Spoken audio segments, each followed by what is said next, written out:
Bet the board. What do you mean you don't bet? I mean, I don't bet. You know, I don't gamble. I don't. I never have, and I never will. Yeah, right. I'll bet you $20 I can get you gambling before the end of the day. You owe me 15 grand, pal. Pay him. Pay that man his money. It's the Bet the Board podcast. God likes me. He really, really likes me. In the end, I wound up right back where I started. I could still pick winners, and I could still make money for all kinds of people back home. And why mess up a good thing? Here's Payne Insider and Todd Furman. Welcome into the Bet the Board podcast, NFL Week 2, and what a marquee matchup we have for you to kick things off this week, along with a bevy of other games that'll give us a much better indication of where some of your favorite teams may be going right or wrong, at least through the first couple of data points. I'm your host, Todd Furman, joined as always by my esteemed colleague and co-host, the one, the only Payne Insider. And Payne, you're going to have a busy couple of nights. I mean, Thursday night football for your man-crush and Patrick Mahomes, followed up by a massive game in the ACC for your beloved Seminoles tomorrow night. I hope you got some energy left in the tank for the weekend. Tough sledding. I think we talked before the show, and I might pass out at halftime on the couch tonight. That's not my goal, but it's very possible. We're operating at about 3 hours of sleep. And you know what? Here we are. For those people that Week don't know, 2. you're not a coffee guy. So when you start to feel yourself backed into a corner about to hit a wall, what do we go with? Dark chocolate? Is that still the go-to? Coffee is for the weak. I'm not a big coffee guy. Occasionally we'll do a little unsweet tea with lemon. I'm debating the 5-hour energy stuff, but that just gets me so hyped up, so you can really just take like a little sip, and that might be the go-to strategy this season. That's incredible that a sip of 5-hour energy gets you amped up. I could probably drink 2 of those, polish off a Red Bull, have a cup of coffee, and 3 hours later, I'm ready for a crash. Not sugar-related or caffeine, but we can get into the lifestyle tips at some point going forward. Obviously, a lot of ground to cover on today's show, and we may as well start in earnest with what we're going to see unfold on Thursday night at Arrowhead, where the Kansas City Chiefs will welcome in the Los Angeles Chargers. I'm going to cut you off already. Oh, here we go. And I'm just going to praise you. Thank you for not asking me if it was a good decision to kick a 64-yard field goal or not to lead into the show. No, I didn't want to get your blood. The Chiefs. I didn't want to get your blood going. I didn't want to get your blood going because I think we knew the answer. When we get that tweet from you that's encapsulated in 200-plus characters, it tells me all I need to know, and I think the audience responded accordingly for that rather poor decision from Nathaniel Hackett in his head coaching debut. I'm not one to tweet very often. I'm working on it. But I don't tweet much, but when I do, it's typically for a reason. Like the most interesting tweeter in the world. You are the Jonathan Goldsmith of sports betting tweeting over there. Whereas I'm a high-volume guy, much more like Al Harrington. I may shoot 32% from the floor, but when I get hot, I'm hoping things go down. All right. Look out. We got to get you the little Antoine Walker shimmy as you send those tweets out. Speaking of Antoine Walker, not to go on a tangent, man, did that guy love to gamble. I used to see him on the reports at Caesars way too often, and you try and back into his career earnings, it was not exactly the best in overall economic well-being. Let's put it that way. But, all right, into the Kansas City Chiefs, 4-point home favorites. Total in this game widely available at 54. There are some 54.5, some 53.5s out there. And the Los Angeles Chargers are seeking their first 2-0 start since 2012. These teams have split the last 4 matchups, and in the 3 total head-to-head matchups between Patrick Mahomes and Justin Herbert, all of the games have been decided by a winning score in the final minute or overtime. Lo and behold, these players had the top 2 quarterback ratings during Week 1, and neither quarterback was sacked during their season opener, but Patrick Mahomes was hit 6 times. When you look at Andy Reid, he has been an absolute machine. 41-13 against the AFC West as the Kansas City Chiefs head coach. He's lost 1 or fewer games against the division in 6 of the last 7 seasons, and he hasn't had a losing record against the AFC West since his first season at Arrowhead way back in 2013. Payne, we have a wealth of riches on display, and since I know you respect the hell out of both quarterbacks, I would give you the opportunity to go both ways, but we'll save the best for last, and we'll start with this Chargers offense against the Chiefs defense. The Chargers look great for the better part of 2.5 quarters in their season opener against the Vegas Raiders, and then it seemed to get a little bit squirrely way too late with the offense stuck in quicksand after the opening drive of the second half. The final 4 drives, if we exclude the end of the game, 3 3-and-outs and an 18-yard drive that resulted in a missed Dustin Hopkins field goal. When you assess the Chargers' Week 1 performance, what were some of the takeaways on the offensive side, and how do we expect them to attack this Chiefs stop unit? It wasn't great. That's just putting it mildly. I think a lot of the issues we had coming into the season continued to show themselves again. And listen, I don't think this matchup tonight features a fantastic Chiefs defense by any stretch. And we've seen Justin Herbert's game go to another level, what he sees Mahomes on the other sideline. But I do think there's some things here, if the Chargers play the way they've shown to under Joe Lombardi, where Kansas City can have some success defensively. I liked what I saw from the Chiefs Week 1. There was far more speed out there. And we saw that with how Brett Veach and Spags kind of repositioned some guys within the defense, right? You lost Tyrann Mathieu and Sorensen. You replaced them with Reed, and you made Thornhill a full-time starter at the safety position. So you got faster there.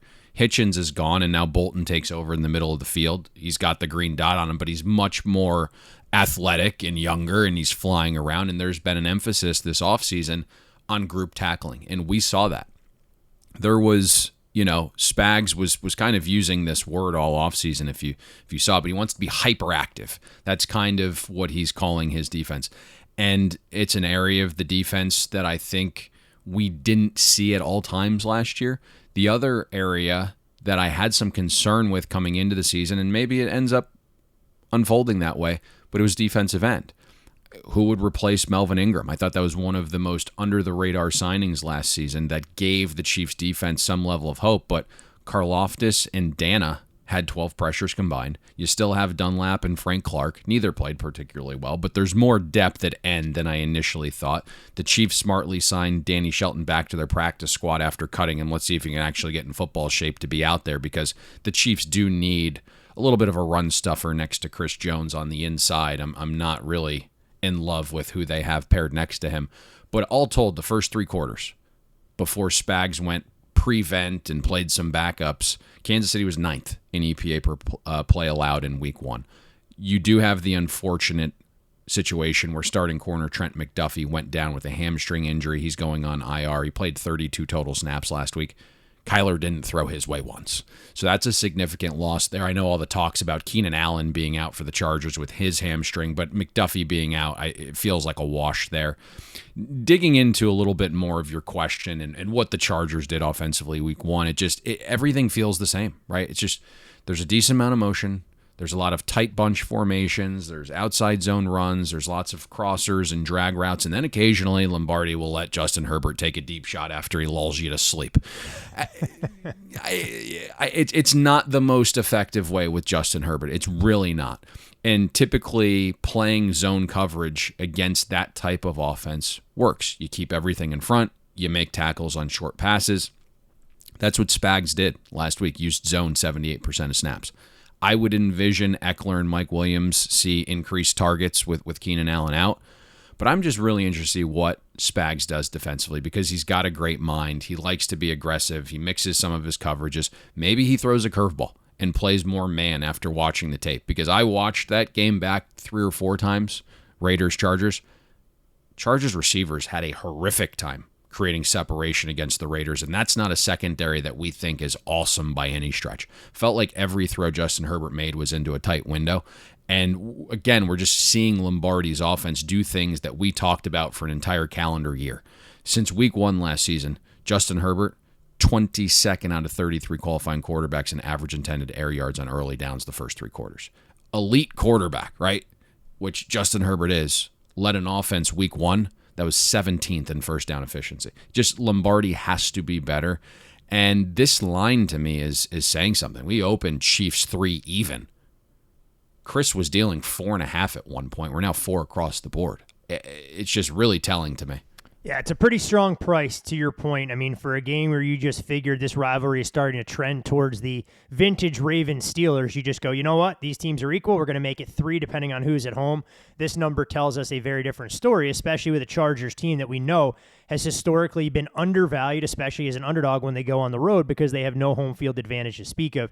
You mentioned the Chargers offense, and while Justin Herbert, was able to have a little bit of time in the pocket. The offensive line, one of the strengths of this Chargers group, Zion Johnson did struggle, and we'll see how he fares in his first game on the road. One interesting note, when you look at what Justin Herbert has been able to accomplish as Chargers starting quarterback, only 2 former Chargers quarterbacks have 3 career victories at Arrowhead Stadium.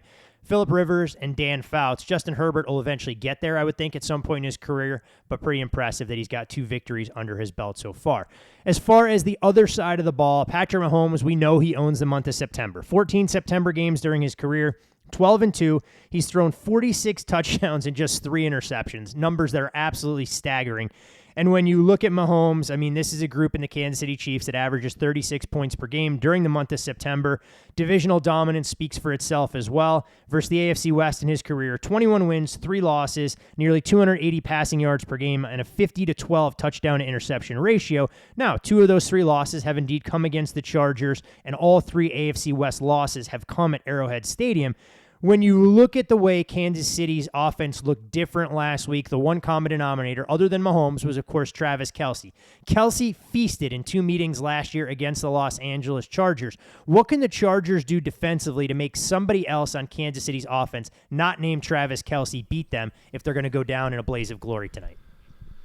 I think the Chargers are going to make Andy Reid and Patrick Mahomes work a little bit tonight. I really do. And, you look back at last week's matchup, and the one thing we've talked about for a few years now is you can't blitz Patrick Mahomes. And I know Vance Joseph was undermanned, and he didn't think his backup corners could hold up for extended periods, but the Cardinals blitzed Mahomes on 58% of dropbacks, just a ridiculous number. Usually at season's end, the league leader hovers around 40%.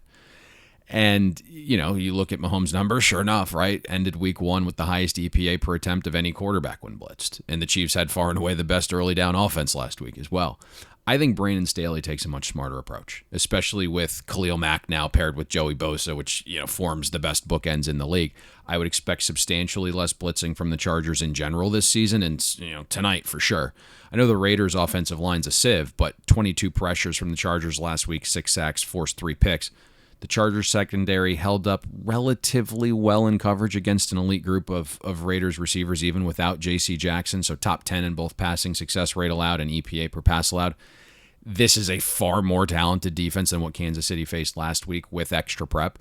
I'm interested to see, to your point, what the Chiefs' offense looks like against a defense like this and how the spreading it around approach works versus just finding Tyreek Hill. And you hit it perfectly. Kelce has the potential to be limited by Derwin James. I think we've discussed maybe the depth of these playmakers, and it's better than last season. I just don't know if those ancillary options are going to consistently win enough if Kelce's not his dominant self. And I say that because if you look at these metrics, Derwin James is not only back, but he's healthy. And in these divisional matchups against Travis Kelce, he's been fantastic. So if you look at Kelce's production when Derwin James is on the field versus when he's not, it's just staggering. When Derwin is on the field against Kansas City, Travis Kelce's caught 16 of 30 targets for 5.3 yards per target, 0 touchdowns, 1.1 yards per route run, and 144 routes ran. When Derwin James is off the field, Kelce's caught 28 of 38 targets for 10.8 a target, 4 touchdowns, 3.4 yards per route run. So Derwin James is that versatile guy, and we heard it coming from Brandon Staley after he got the big contract extension. If you're looking at Derwin James as just a safety, you need to kind of rethink some things. He can play deep safety, he can play in the box, he can be a slot cover corner, he's physical enough to take away your tight end, he's fast enough to cover a slot receiver. That's just him. He's kind of the ultimate chess piece within this Chargers defense for Brandon Staley. The Chiefs are favored, right? And the total's 54. I'm not really insinuating Kansas City gets shut down tonight, but I do think it's a real challenge, right? And Orlando Brown is going to have his hands full. Gave up 5 pressures in week 1. He's the most overrated tackle this league has compared to perception. Shockingly, Andrew Wiley went out and played arguably his best game at right tackle as a pro, but he is the weak link of this line. So you're going to have 2 ends in Bosa and Khalil Mack that have a little bit of an advantage in their one-on-one matchup. So that's interesting. I think ultimately what I have seen, and there's been some sharp indicators here, right? This total got dummied up to 55.5. 55 is a key, and then ultimately the big money came in yesterday on that. But you're looking at Brandon Staley, who routinely plays some drop coverage, has no problem throwing 8 back there. You have to be able to run into those light boxes. And I think when you look at the interior of the Chiefs line, when you look at the Chiefs line overall, they're better as run blockers. And we saw that with 3 backs. They're going to all be fresh. They're going to rotate. And I think that's probably what you see a little bit more of tonight is the Chiefs running, especially if it's in a neutral state. And if the edge rushers become a problem, Mahomes is probably going to hit some quick slants, some drags, some hitches, some flat routes, things like that, screen game to the running backs. But ultimately, I do think the running game enhances a little bit tonight, and we've kind of been tipped off by that because there is some sharp money in the props market on under 27.5 completions from Patrick Mahomes. You know what? I mean, this is an important game, Payne, not just for the 2 teams that are playing, but for Florida State defensive backs. I mean, this time last Thursday, we saw Jalen Ramsey absolutely embarrassed. So for the legacy of the Florida State Seminoles, I mean, Derwin James has to be on his best behavior tonight to try and put together a lockdown effort on Travis Kelce. But one last question I had for you, a player that did... Do you know what happened there? No, I don't know what happened there. Offensive coordinator for Buffalo is a Miami Hurricane. He specifically went out there and made sure Diggs had a great game. He did a good job. That was the one thing, and we're getting sidetracked here, and we'll get to Buffalo eventually later in the show, but Ken Dorsey did a really good job moving his pieces around, not just having Diggs line up outside. And sure, you hit the deep bomb there on Jalen Ramsey, and Ramsey was not very good in that opener. Most of the stars were not very good in the opener for the Rams, which is the inverse of what transpired last year on their way to winning Super Bowl. And those stars have to be elite if you're going to have holes other places. One last question I did have on this Chargers, and it's specific to the backfield for a big offseason acquisition, one that wasn't available week 1. He appears to be a game-time decision. But J.C. Jackson, do you think he'll be out there and make his Chargers debut, or do you think they err on the side of caution, give him a little bit more time, knowing that even if he is active for tonight's game, he won't be at 100%? I didn't know he was that close. Oh, they keep... And my understanding was he needed to be 100% to return. This is a team that has Super Bowl aspirations. Bringing J.C. If he's out there, he's out there. Yep. But my understanding was they were, if you read some Brandon Staley quotes, not just this week, but throughout this entire process, was we're waiting until he's 110% healthy. Now, if you can't play on Sunday, is he going to turn into 100% 96 hours later? I understand the importance of this division game against your hated rival, but he's got to be 100%, especially when your aspirations are Super Bowl or bust, because he is ultimately the cog they have back there that allows them to do some different things. For sure, and that's, trust me, I was as surprised as you that he hasn't been officially ruled out, but everywhere you look, game time decision as of Thursday morning. Take that with a grain of salt if you feel that that is going to fundamentally change the way you're looking to approach this game. From Thursday night football and a marquee matchup to a showdown of 2 teams in the AFC that also have playoff aspirations, between the Miami Dolphins and the Baltimore Ravens. You're looking at the Baltimore Ravens, a 3.5-point home favorite. Total in the game, 44.5. It is indeed down from the opener, both on the side and total. When you look at the Baltimore Ravens, they've outscored the Dolphins 147-38 in the last 4 meetings, but that all comes with a grain of salt for anybody that watched these 2 teams do battle last season on Thursday Night Football. Miami won that game outright as an 8.5-point underdog, and it resulted in the fewest points in any start of Lamar Jackson's career. When you dig into some of those numbers, they weren't good for Lamar by any stretch of the imagination. He faced cover 0 on 23 snaps, most by any quarterback in any game over the past 5 seasons. He was blitzed 25 times in that game, the second most in his career. Had 2.5 seconds to throw, the second fewest in his career, and pressured 19 times. So you tip your hat to the Dolphins' defensive game plan. And I guess, Payne, the simplest question I have for you is how much of that is going to change in this spot, knowing that the Ravens' offensive line still isn't at 100%. And you and I think both picked up on the exact same thing watching Lamar Jackson against the Jets. He looked reluctant as a runner, and if they take away that element or Lamar isn't as willing to run, suddenly this Ravens offense isn't nearly as explosive. Yeah, for now, it looks like Baltimore still has some issues running the ball. I mean, 26th in adjusted rush efficiency against the Jets, and I understand the Jets' front is pretty good. 30th in yards before first contact, so the O-line wasn't getting much push. And when you attempt to run at the rate Baltimore does on early downs and you're not efficient doing it, right, that's how you end up with the 7th worst EPA on early downs like the Ravens did last week. And you hit it perfectly in that Lamar didn't run as much. Is it the contract? Is he going to protect himself a bit more this season? He certainly ducked out of bounds on a few runs last week. And we charted it as having just 4 designed run attempts for 17 yards. And he talked about putting weight on this offseason to protect himself better and handle the full season load. And then pictures surfaced yesterday. I don't know if you saw this picture, but he's eating popcorn and drinking a milkshake. It looks like he's put on bad weight. It was not a flattering picture. And I don't know. And then you look at the pace metrics in the first half. Baltimore was 22nd in first half pace. And you start to wonder, does that have to do with Lamar being a little bit out of shape? Like, he looks out of shape. It might just be a bad angle. And I'm not trying to fat shame, but for a professional athlete rolling to the podium with a milkshake and popcorn in hand, of which the popcorn bag might have been like a 4-pound bag and it looked like 2/3 of it was gone. So maybe he's just, the James Harden got some meal plan we have going on in Baltimore? There. Yeah, maybe there's some sodium retention there, but he looked puffy. The other thing here is we know Ronnie Stanley hasn't made his way back from the serious injury last season. Did get in a limited to start the week, just like he did last week. The man filling in for him was Juwan James. He tore his Achilles in week 1. So we're now looking at the potential for a third-string left tackle starting this week. The Dolphins were also number 1 in run-stop win rate last week.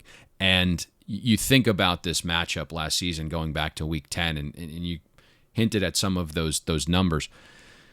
The Dolphins have the pieces to execute a game plan that stifles Lamar a little bit, right? You have the safeties that can come up and help with Lamar in the run game if he decides to run a little bit more. You want to run right at Miami, not around them.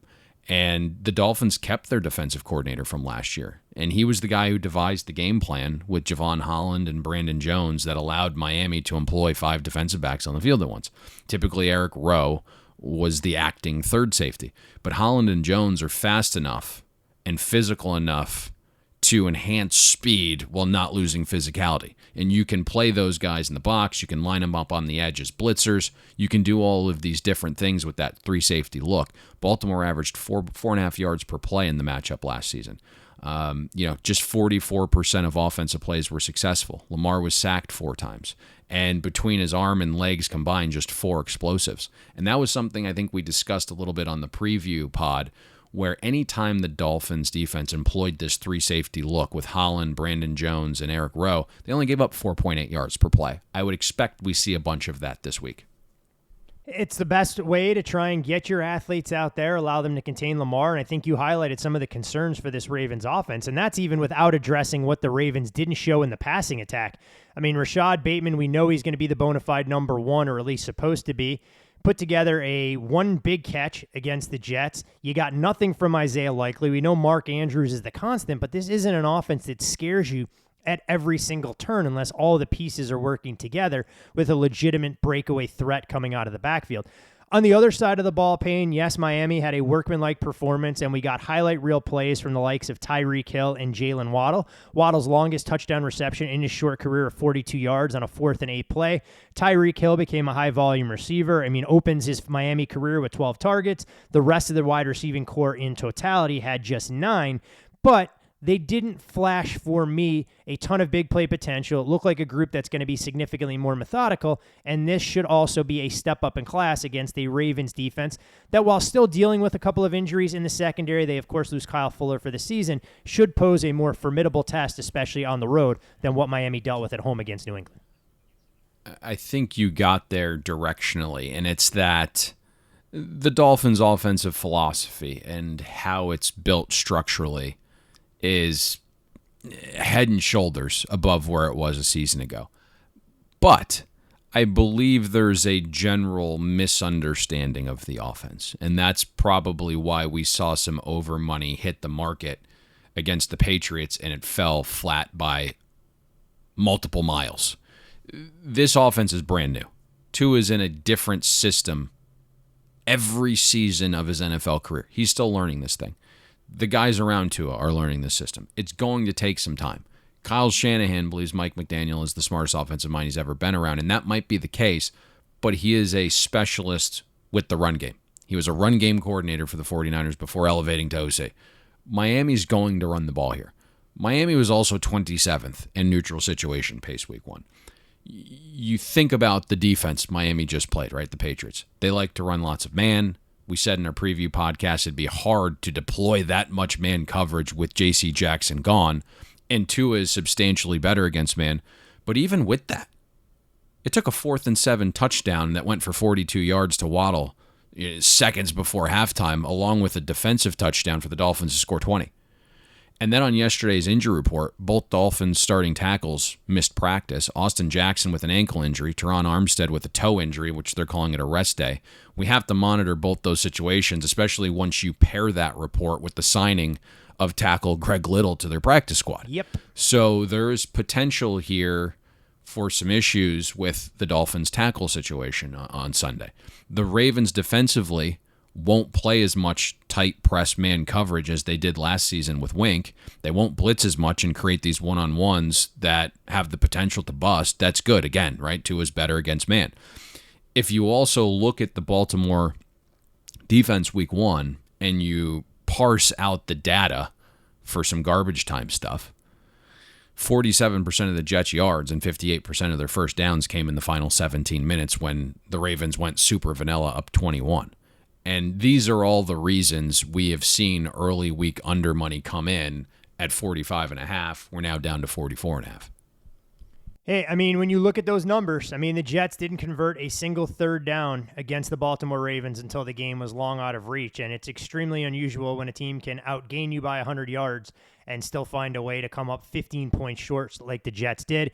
This will be a Ravens team that's obviously going to make you work the ball down the field. They get a little bit more pressure up front. And from a defensive line standpoint, I think they're significantly better than they were last year. So there's no doubt that we could potentially see history repeat itself when these teams do battle on Sunday afternoon. If you're a Tampa Bay Bucs fan, Payne, you don't want history to repeat itself when Tampa goes on the road to take on the New Orleans Saints, and it's Tampa, a 2.5-point road favorite for the trip down to the Big Easy. The total down from where it opened sits at 44 right now, and when you look at the Saints, they've dominated the Tampa Bay Buccaneers. They've won 7 of the 8 regular season meetings, including all 4 since Tom Brady took over. Keep in mind that Tom Brady won the most important game, bringing Tampa into New Orleans to win the playoff game before they won the Super Bowl.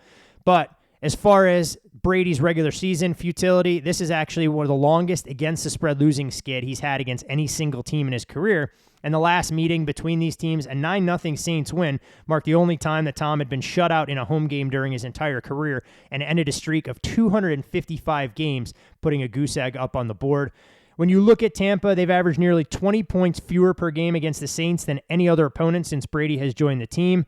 Meanwhile, the Saints, they come in riding a high. The comeback versus Atlanta was the largest fourth-quarter comeback in franchise history. And I have to ask, Payne, I think we look at this Dallas Cowboys-Tampa Bay Buccaneers game on Sunday Night Football. We obviously recapped it on the Monday podcast.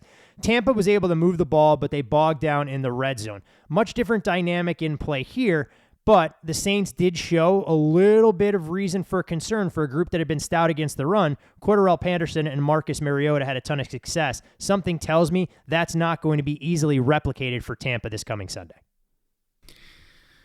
This is a really, really intriguing game to me, and I'll just be super candid. we were lining up to play this game under, full game.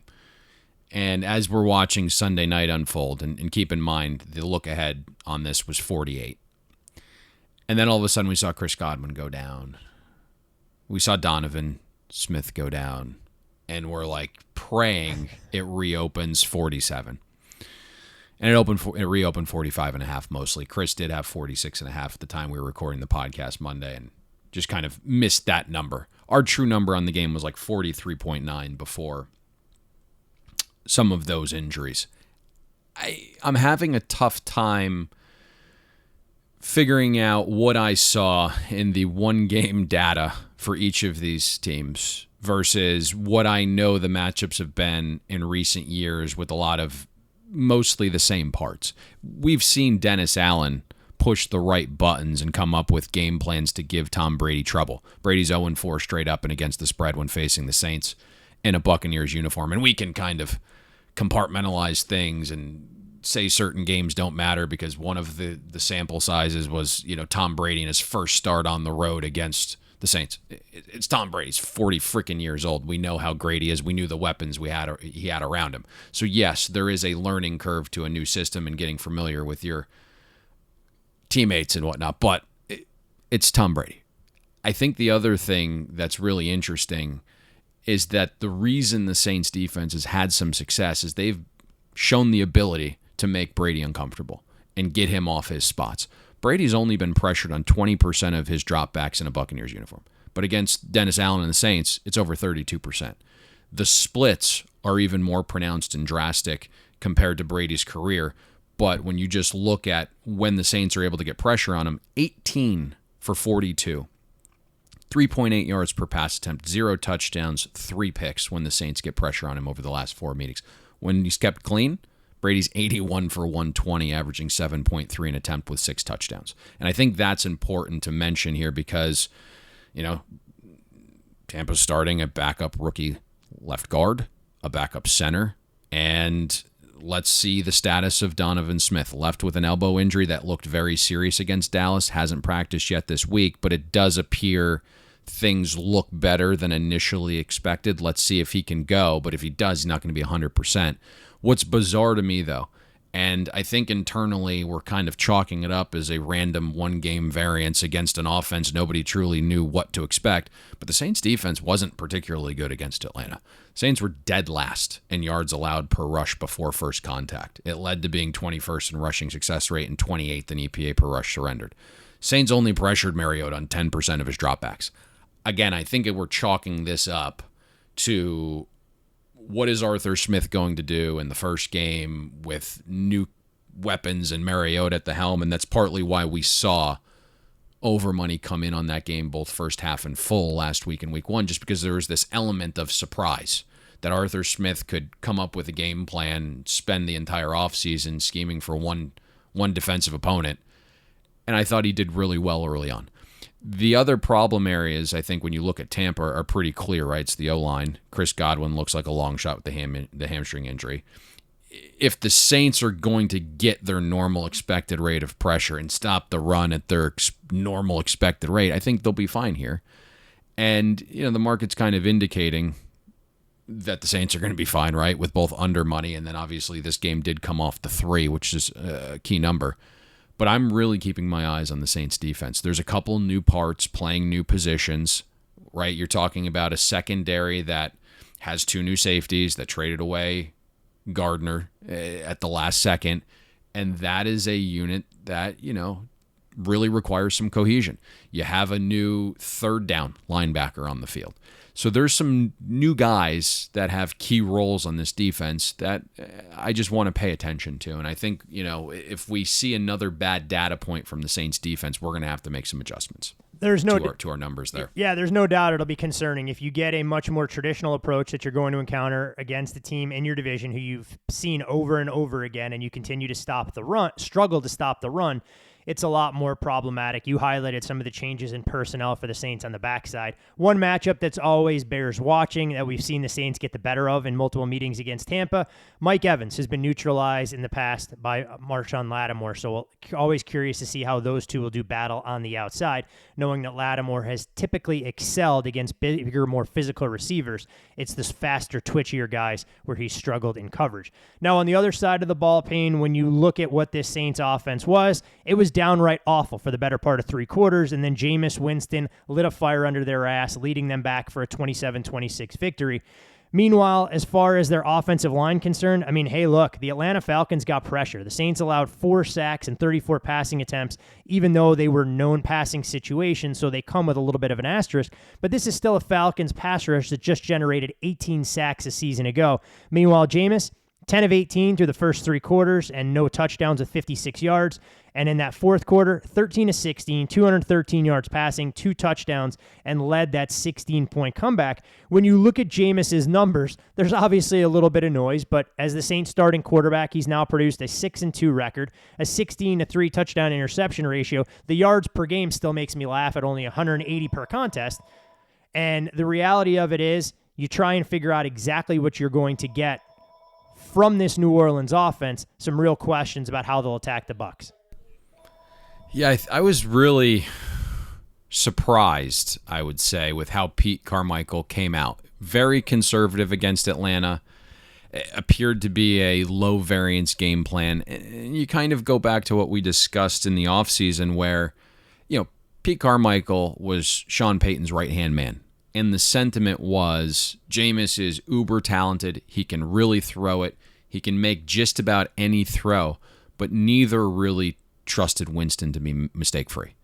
And you look at the first half, there was just a ton of first down runs.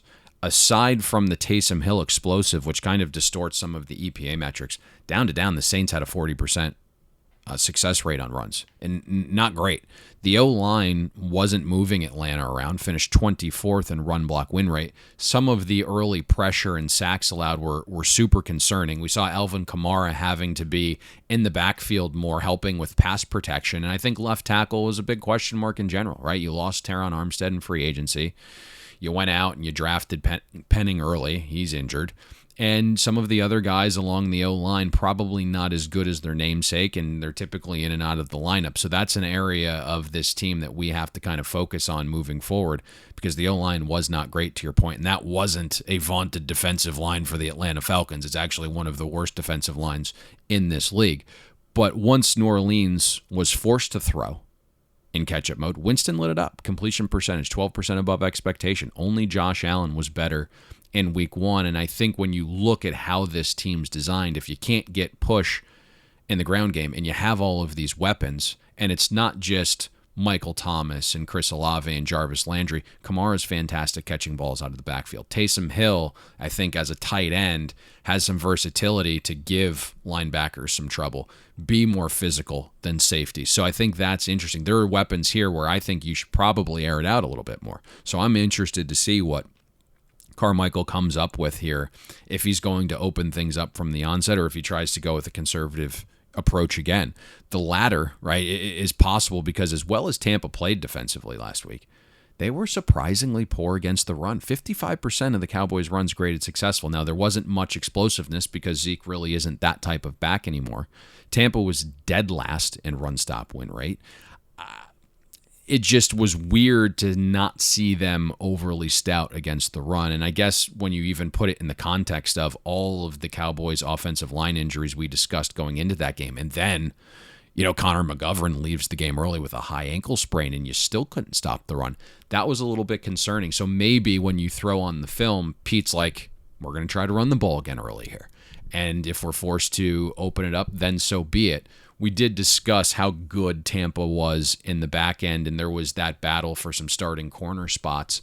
And ultimately, Jamel Dean won that job, but they're very deep back there this year. And I know Dallas was limited with their weapons in the pass catch game, But I thought the Tampa Bay secondary was absolutely fantastic. Dak played one of his worst games of his career even prior to the injury. So maybe we do see that conservative approach again, at least early on, to test out that Buccaneers run defense. I mean, we saw Tampa struggle a little bit more against the run in the latter portion of last season. You figured that would get rectified when you bring in a player like Akeem Hicks, pair him up front with Vita Vea. Yeah. But that wasn't quite the case against the Cowboys. Now, again, like we've said over and over again, and it'll be a broken record, it's one data point, so you don't want to call it a trend. I don't want to speak in hot takes or hyperbole or anything along those lines, Payne, but the one thing that, I noticed, not through the first three quarters, and the Saints were looking to try and figure out exactly who they were going to be or how they wanted to attack Atlanta.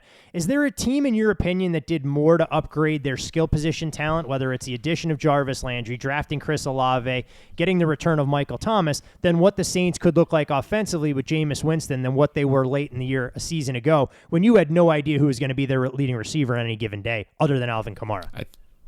I think that's partly why we saw money come in on the Saints this offseason. Went from over 7.5 wins to 8.6, I believe, was the close. Some of that was, Tom Brady sneaking away for a little bit and going into early retirement. But the weaponry is really good. I mean, Olave is that deep threat guy, so he meshes with Jameis wanting to push the ball downfield.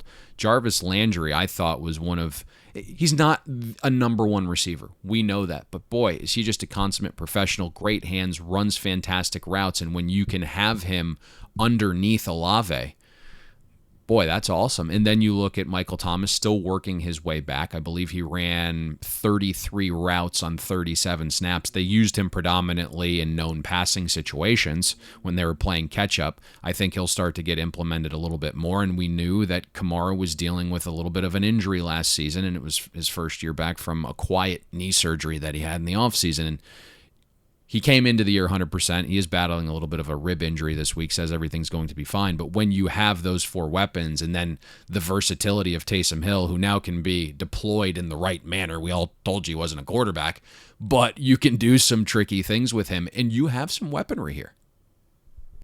I mean, I'll be honest. If I don't see one trick play this week against the Tampa Bay Bucs with Taysom Hill throwing the football, I'm going to be extremely disappointed. So I'm going on record there that I want a little wrinkle. I want some ridiculous playground quirk for Taysom Hill to have a chance to throw a 50-yard touchdown pass. But we'll see what we have. You talked about the injuries. I'm glad you hit on Alvin Kamara dealing with a rib injury. Dennis Allen and the Saints say it's no big deal. For the Bucs, though, we talked about the offensive line concerns there. The receiving group significantly more banged up than the Bucs want to let on. Godwin, I'd be stunned if he was out there with that hamstring injury.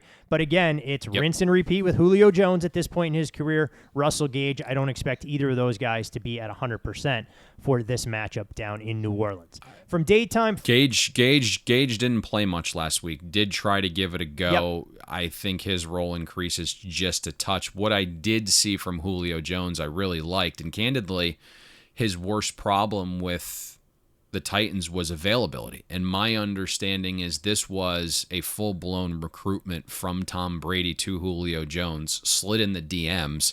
He had known, right, because it was obvious, that Julio was having some issues staying healthy, and apparently he's been on the TB12 diet for like the last 3.5 months, and he looks a little bit more spry than what we've seen recently from Julio Jones. See if he's able to stay out there. I will say one thing about the TB12 diet and such. I believe he's opening a location for his health and wellness clinic out here in the desert, so I may have to go in there, check it out, see if it makes me feel younger and more spry so you can be the old man on this podcast going forward.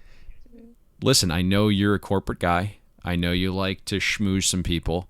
Get in there, get us a discount on some alfalfa sprouts, and prove your worth. You know what? I would laugh, and I think it's always funny because obviously sports bettors in general have, a stigma or sorts about unhealthy lifestyles and all of that.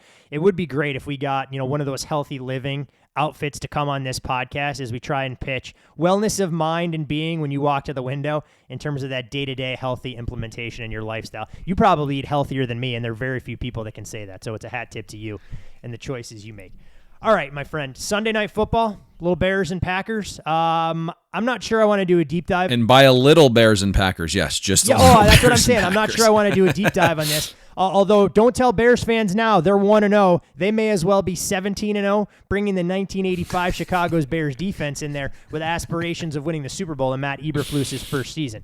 I'm going to set the table for this, and then you can knock it down. I think it only makes sense to attack one side of the ball, and that's obviously the Green Bay Packers offense and what that identity could be.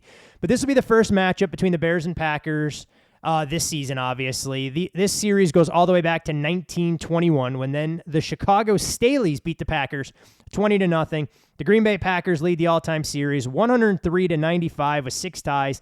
That does include the postseason. They've now won 6 straight matchups and 21 of the last 24 against the Bears. The Packers have won 12 of the last 14 games against the Bears at Lambeau Field. But here's where things get interesting. Aaron Rodgers, 20-7 ATS against the Bears. That includes 6 straight covers, tied for his longest streak versus a single team in his career. He also had 6 straight versus the Rams from 2009 to 2021, but that's neither here nor there. The Packers, meanwhile, have been the poster child for resilience. They've now won 11 straight games coming in the wake of a loss, and in those contests are a perfect 11-0 against the spread. 8 of those wins have come by 10 or more points, and Aaron Rodgers' performance, 26 touchdowns and 1 interception. But wait, Bears fans, it gets worse for you. Aaron Rodgers versus the Bears in primetime, 23 touchdowns, 0 interceptions. He's gone 5-1 against the spread. And when you look at Rodgers, his past 12 regular season starts in primetime, 12-0 straight up, 11-1 against the spread. 49ers fans extremely thankful that they got to play the Packers in the postseason on a Saturday night instead. I lay all of that out to ask you this question. Can Green Bay fix what was not there in the season opener against the Vikings? And it comes with the caveat that everybody wanted to push the panic button last year when Green Bay looked anemic offensively in their opener against the Saints. Things seem to be A-okay, except there's no Devontae Adams in 2022. Packers fans traditionally dislike us because we're honest and we're not homers and we're not biased. So we typically give what they deem a negative view of their favorite team. But I will say this. There are 2 elements at play in this game, and they're both pointing in Green Bay's favor. You see a 7 on the scoreboard for the Packers offense against Minnesota. And it just continues painting the narrative that this offense stinks without Devontae Adams and it won't be able to survive. But you dig in, you realize the Packers offense wasn't nearly as bad as it seemed. Green Bay was able to run the ball, actually finished number 1 in EPA per rush last week, number 1 in rush attempts that resulted in a first down or touchdown, which was 22% above league average. So they were able to push some people despite having both tackles out. So to me, that was pretty impressive. Green Bay receivers had 2 stone-cold drops. One that, if caught, Christian Watson is still running as we record this podcast 4 days later. He was that open. He just roasted Patrick Peterson. Green Bay offensively, second only behind Mahomes and Kansas City in the percentage of early downs that gained a first down. That's what we like, right? Bypass third down so you're not caught in these pressure situations and forced to throw in known situations, right? So they did that quite well.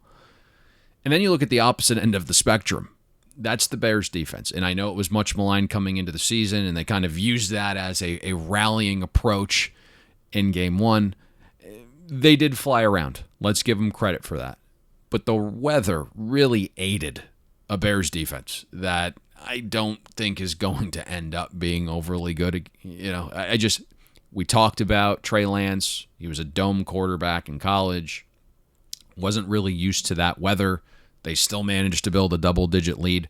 The Bears defense was dead last in percentage of early downs that gained a first down. And by a wide margin. It was a really bad early down defense, and that is typically the best indicator for future results. That is very predictive, not necessarily the scoreboard, okay? 49ers outgained Chicago by more than 1 yard per play, built that double-digit lead that I mentioned, but on 2 trips to the Bears' 16 and 2 yard line, the 49ers came away with a combined 3 points. Weather played a role in the Debo fumble early. And then on today's injury report, both tackles, Bakhtiari and Jenkins, who again did not play week 1, were limited. So let's see if that materializes into them playing. You're 0-1. It's a division game. Maybe they're out there. Al Lazard also sat out last week. He's practiced on a limited basis. So those are 3 key cogs offensively that should enhance at least the floor if they're all back and healthy this week. I don't know if all of them are going to play. I would presume some of them do. But these are the reasons we've seen Green Bay open 8, and you're now out to this key number of 10. Other thing to monitor here, and it's partly why we've seen some under money come in, there's a potential weather system approaching Sunday. Could be a little wet in this game. We're 3 days out, right? The system could speed up, it could slow down, but I would check that morning before kickoff. Just keep your eyes on it, monitored on that. But that is partly why we've seen under money, along with the Bears' offense not being overly great. I will say I guess if you're a Bears fan, you can be optimistic that the offensive line played far superior to what we thought could happen there against the 49ers defensive front. And then once you started smartly rolling Justin Fields out, play action, bootlegs, he looked like a much better quarterback. So if Bears fans think we're crapping on them, we're not. I think you and I both think Justin Fields is better than everyone who's not a biased Homer Bears fan. And you could go back to our NFC North preview and go to the Bears. It's about 12 minutes. It's time-stamped, and you can hear what we think about Justin Fields. But that was a very fluky win last week, and I think the Packers were substantially better than what the scoreboard indicated. Yeah, here are the things that I want to see from Justin Fields, since we're not going to really talk about the Bears offense. I need to see him go through his progressions. He did still just complete 8 passes in inclement weather. His big pass play, a 51-yard touchdown pass that was on broken coverage where he scrambled around. To his credit, he kept his eyes downfield. But I don't want to see Justin Fields become Mitchell Trubisky 2.0 for Bears fans, where if the first read isn't there, he tucks it and runs. So we'll see his ongoing evolution. Again, this is only in his sophomore season. He didn't start every single game last year. And as far as the Packers are concerned, look, Aaron Rodgers was pretty outspoken. He said he'd love to see more two-back looks. They were effective when they had A.J. Dillon and Aaron Jones out there. I think that can be a very difficult formation for other teams to defend, knowing that A.J. Dillon has really improved as a pass catcher. We know how dynamic Aaron Jones is as both a runner and receiver. I was surprised that Jones only had 5 carries, albeit to the tune of 49 yards, so that'll be more effective there. But yes, when it comes to Bears fans believing in their team, hey, look, fans are what make this sport great, but I almost feel you're buying Packer stock now at the bottom, and this is a team that's historically been overvalued, to your point that we've bashed, that maybe this year they fly under the radar because people don't expect nearly as much from them. But clearly you have to continue your mastery and your dominance against a divisional foe on Sunday night where you've had so much success if we're going to buy into everything being okay in Packerland. You can follow Payne on Twitter at Payne Insider. I'm Todd Furman. You can follow me there as well. Most importantly, follow the podcast at Bet the Board Pod. If you haven't already done so, go back and listen to the College Football Week 3 podcast. That's available. And we didn't hit on it at the top of the show, but we shared with you guys last week. Apologize for some of the confusion about availability, but that's why we also have the website, the podcast, available on Apple, Spotify, and wherever you can download podcasts. So no excuse for you guys not to listen to it before you walk to the window or enter those contest plays this weekend.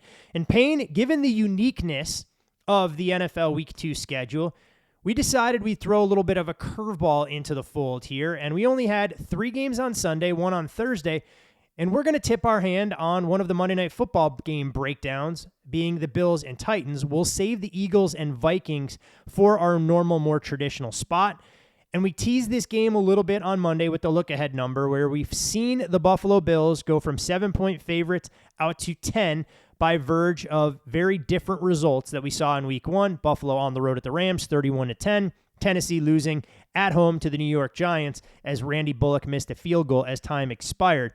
The last meeting between these two teams was on Monday Night Football, Week 6 last year, and it was Josh Allen getting stopped on a goal-to-go situation. Derrick Henry went absolutely berserk. 143 yards rushing, 3 touchdowns, included 170-plus yard touchdown run that was immortalized in highlights for weeks to come.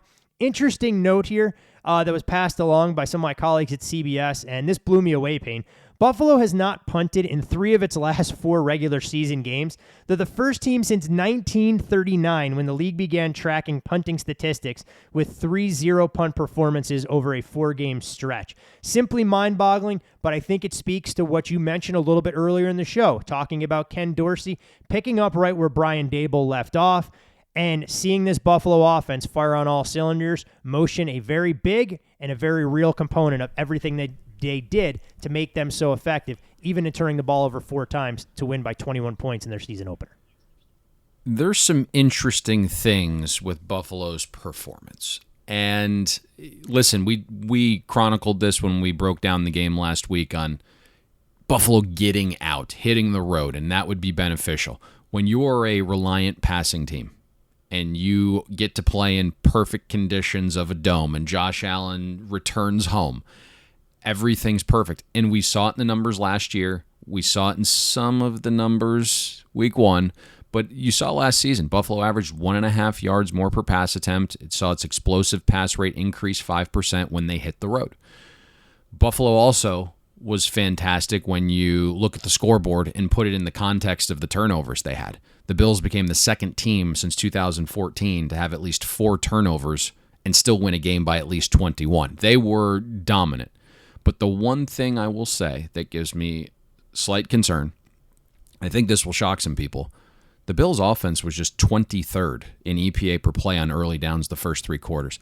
I think Ken Dorsey knows what he's doing. He's a smart guy. He's a former quarterback. But there was a noticeable difference in the offense he ran. And I get it. It's only 1 game. But it's your first game as an OC. You have months to prepare for one opponent. Josh Allen was throwing substantially shorter on early downs. Out of 33 qualifying quarterbacks, Josh Allen was 32nd in air yards on pass attempts on early downs the first 3 quarters. And the reason the offense survived and looked explosive is because Josh Allen and Buffalo averaged more than 17 yards per play on 3rd down with 3 touchdowns on 3rd down as well. I love Josh Allen as much as the next guy, but that is not sustainable, okay? And so I'm interested to see what this offense looks like in terms of ADOT, in terms of what it's going to do on early downs. Now, the Titans were well below average week 1 in percentage of perfectly covered passes against a Giants passing offense that won't be mistaken for the greatest show on turf, even with Brian Daboll in charge right now. So there's going to be some areas here for Buffalo's offense through the air to have some success. You also are looking at a Titans defense that lost Harold Landry before the season. It is a monumental loss. I think he's probably their best defender, their most important defender. The way Vrabel kind of schemes, right, and his defensive staff schemes, it's all about being versatile. It's all about coming up with something based upon that week's opponent. So Landry has the ability to play inside in some sub packages. He can play as a traditional edge when you have 5 in the box on the line, or he could stack outside and be a linebacker in a 4-3. He's just very versatile, and I think that's a chess piece when you're talking about playing a Buffalo offense that we've talked about, Todd, that doesn't just have one dude. They spread it out. They're going to come at you from all directions. They don't necessarily have to key on Stephon Diggs and getting him the ball. They just have a plethora of guys out there that you have to be able and ready to account for, and having a versatile defense is going to help. But Landry being out is huge. And then we just saw Deshaun Hance suffered an injury against the Giants, got injured after 2 snaps. So the Titans' front 7 isn't as deep and talented as it was a few weeks ago. The other big thing here, and big freaking surprise, it's Buffalo, right? Got to check the weather forecast on this one. I know it's a night game, but in the middle of the day, it's going to be rainy and windy. If that system arrives later than expected, it could impact things substantially, and you are starting to see this total come in under. It was as high as 51.5 at open, 51 some places.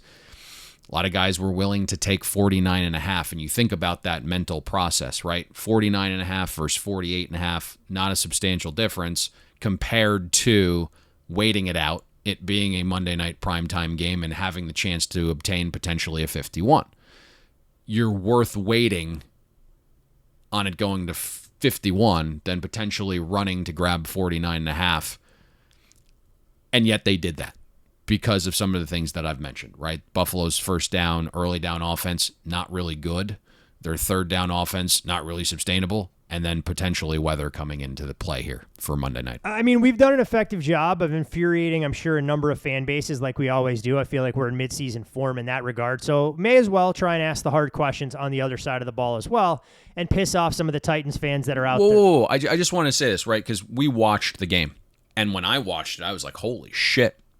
This offense is humming right now. I'm not even talking about taking shots. And then everything Friday morning right? Everything Friday morning, it didn't matter what you... I ran an errand in my car. They're talking about the Bills' offense on radio. I come home, TV, Bills' offense, Bills' offense, Bills. And then you have a chance to download the data and look at it, and you're like, holy shit, they were terrible on early downs. Oh, I'm not even talking and about so taking you just shots want at to the Bills. present the picture perfectly to bettors who are going to be investing money on the Bills moving forward. And hopefully, I know we have a lot of listeners on this podcast because we discuss things that you're not going to hear anywhere else. You can just be a fan and not a bettor and appreciate the podcast. So I just want to kind of depict what actually transpired out there as opposed to turning on your local radio last Friday or your local television and hearing, crown the Bills already. Oh, I wasn't even going after the Bills. I was going to take shots at the Titans when we go to the other side of the ball right now. So I didn't, lead us in. Yeah, I didn't need you to get defensive in that regard. But all right, let's say positive things about the Bills. No. I'm not getting defensive. I just think there's a relative problem when we have listeners that don't understand that most of these breakdowns are relative to what the world thinks these guys are. And that is ultimately how we find value in these markets. Things that are not depicted in the scoreboard. That you can't identify in the scoreboard. That's how you find value. Exactly. And ultimately, as a fan listening to the podcast, hopefully it's something that you can watch the game and you'll be like, holy shit, this is happening. This is unfolding. This isn't something I thought about. No, there's no doubt about it. And I think that's a very different vehicle and a lens through which we watch the games. And oftentimes it can be infuriating for fans, but more often than not, it may not happen that week. It may not happen the next week or 6 weeks down the road. We had one of our most loyal listeners in relation to a college podcast we recorded who said, I'd never believed you guys all last year when you did nothing but bashed Iowa offensively. And then lo and behold, you can only dance between the raindrops for so long before it catches up to you. But now, as far as the Bills' offense and some of the questions there, defensively, they became the first team since the 1988 Rams with 7 sacks, 3 interceptions, and 10 or fewer points allowed in a season opener. They were the 4th team to blitz 0 times in a game in the last 10 seasons. Despite that, obviously got plenty of pressure, which may be as much an indictment of the Rams' offensive line concerns. And I know we didn't break them down. We'll, of course, have the Rams on this podcast in greater detail further down the road. Ed Oliver, though, played just 18 snaps. Bills added defensive tackle from their practice squad, suggests to me that Ed Oliver probably a long shot to play. But I lay all of that out to ask main questions about the Tennessee Titans. We know they drafted a quarterback in Malik Willis. I don't think Willis is going to get out there anytime soon. And no, I'm not headed down the path of blaming Ryan Tannehill for the loss. But the one concern I do have for the Titans when I watched that game last week against the Giants is more in regards to Derrick Henry. 21 carries, 82 yards last week against the Giants. You highlighted it in the preseason preview for the AFC South, talking about a running back that did not necessarily show burst. We thought it was because he returned from an injury a little bit too early in the playoff game. And while I'm going to give him time, some of these numbers are a little bit troubling when you look at Henry. But Henry has been held to under 100 rushing yards and 0 rushing touchdowns now in the last 3 regular season games he's played. Before that, he had 5 straight games of over 100 rushing yards and combined for 10 rushing touchdowns in that span.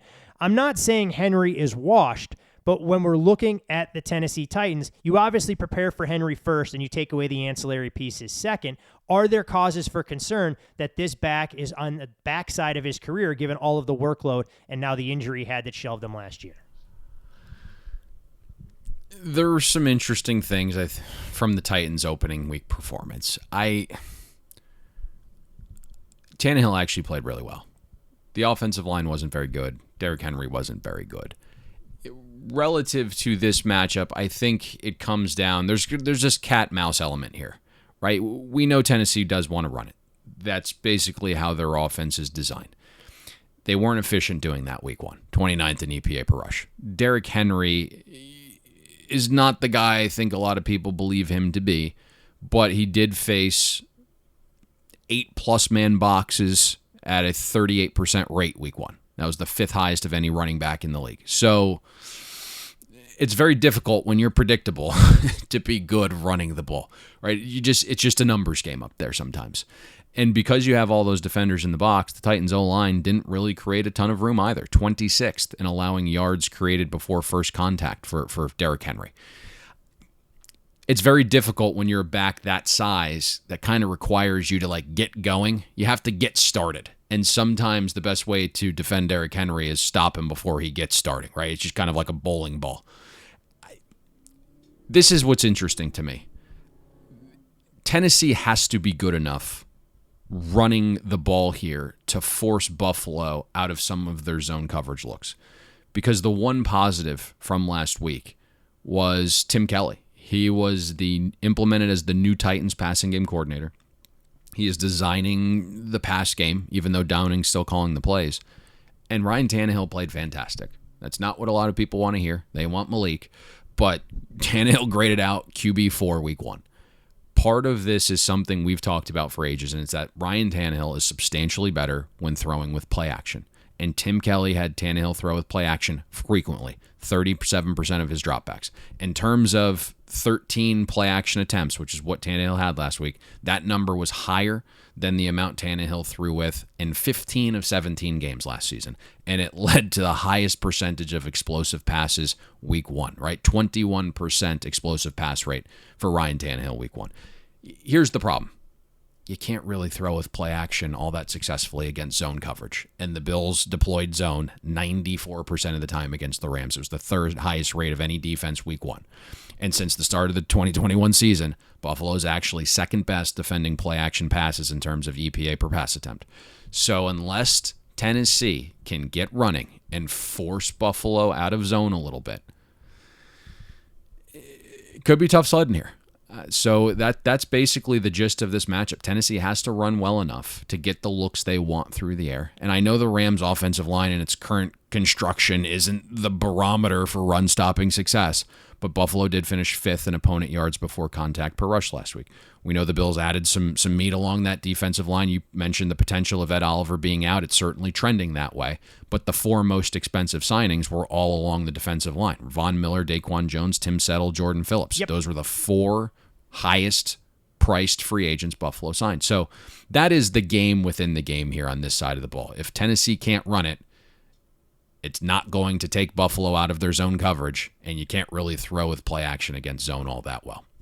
You mentioned the case for what we've seen going on in the totals market. I do want to ask the side as we kind of wrap this game up and move forward. Are you surprised at all that with the total coming down and a little bit of an appetite for under with weather in the forecast that we haven't seen any interest thus far as the underdog is concerned? The number pretty much 10 painted across the board. We talked on Monday, right? Yep. So Friday morning, we went out and bet Buffalo on the look ahead -7. It's not really a widely available market. Only a couple places have it. The limits are dog shit. But we did make that move. And so it doesn't surprise us that we're at 10. Am I keeping that ticket? Would I love to see potentially at 10.5? Maybe. We'll evaluate that on Monday and we'll see what the market presents. But it's not overly shocking that that's the case. I do think Vrabel is savvy enough to come up with a game plan, and if there is weather, this thing could get muddied up, and it certainly makes scoring less likely, which makes the points more attractive. So that is something we are currently battling with mentally.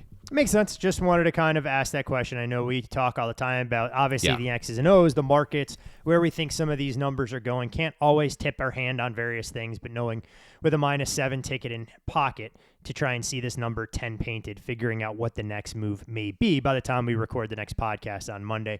We, of course, can obviously update it. We won't provide an in-depth breakdown, but we will spend a good amount of time on arguably the best game of the weekend on paper outside of the Chiefs and Chargers between the Vikings and Eagles, 2 teams that have aspirations to win their division in the NFC and maybe be legitimate dark horses to come out of the conference if things break the right way. With Dak going down, we audibled. Cincinnati-Dallas was going to be a game that we previewed as our 5th game. Dallas was -2.5 on the look ahead, and we've seen about a 37-point move. It's a 10-point move, and it's larger than that when you're thinking about going through the 3 and the 7. I do think, I'm not really sure the timing of the market entrance on those who chose to bet the Cowboys last night. It was at 8.5. I probably could have envisioned that creeping even higher to where you could get a 10 -15, but they tipped their hand a little bit early, and that's why we're back to 7 this morning as we record. But that's why we didn't break that game down, and we chose to implement one of the Monday games, and that'll allow us to go a little bit deeper into Vikings-Eagles on the Monday preview. There is a level of sophistication in a lot of the higher profile betting groups that are out there, whether they're new or they make themselves more prominent, but I will continue to scratch my head and question market movement and market entry specifically for the way that they go about their business. But that's neither here nor there, and probably a great topic for an off-season podcast, more so than getting into in the nuts and bolts in the thick of the season. Yeah, we don't need to get into it, but there are some new groups. There are some new foreign groups. And while the data may be good, they can't time a market to save their ass. And that's what we're seeing. If you're seeing more weird moves, there's some foreign groups that are getting into sports betting that, again, have some good data, have I would say a plus take on markets and sides, but they are just horrific entering the market. We say it all the time. It is as much art form as it is science to be successful in this business long term and to try and maximize the edge when you're entering into a market as efficient as the National Football League. You can follow Payne on Twitter at Payne Insider. I'm Todd Furman. You, of course, can follow me there as well. Most importantly, as always, follow the podcast at Bet the Board Pod. And for those folks who haven't checked it out, also encourage you to check out the Stay Green NASCAR podcast that drops every single Friday. I know it's a little bit unorthodox for some of our loyal football listeners, but the money just is green that you can make on track this weekend, and should be a tremendous race Saturday night under the lights at Bristol. We do have one final order of business, though, Payne, to transact before we bid our listeners a fond farewell and send them on their merry way for the weekend. It's identifying a investable opportunity on the Week 2 NFL betting board. Let's go with a first half under. It's kind of what we are known for here. Unfortunately, the markets are all up and can help us give this out now. We broke down Miami and Baltimore at length earlier, so if you need to hear the full breakdown, it's time-stamped above. But generally speaking, we think Miami's defense is got the parts and the right components and the right mindset to give Baltimore a little bit of trouble. Baltimore has some issues running the ball still, left tackle issues, don't have the best weapons. So we think we're going to be good on that side of the ball. Miami offensively, what we do think they can improve, still learning a brand new system, 27th in pace last week, like to run the ball a little bit. We think this is going to be a little bit slower starting. We saw 9 points the first 3 quarters between these two teams last season. Let's go under 21.5. That is the widely available market number. I will say there's a book or two out there dealing 23. That should be a feeding frenzy. Rush to it, grab it. That's a number we have in our pocket right now.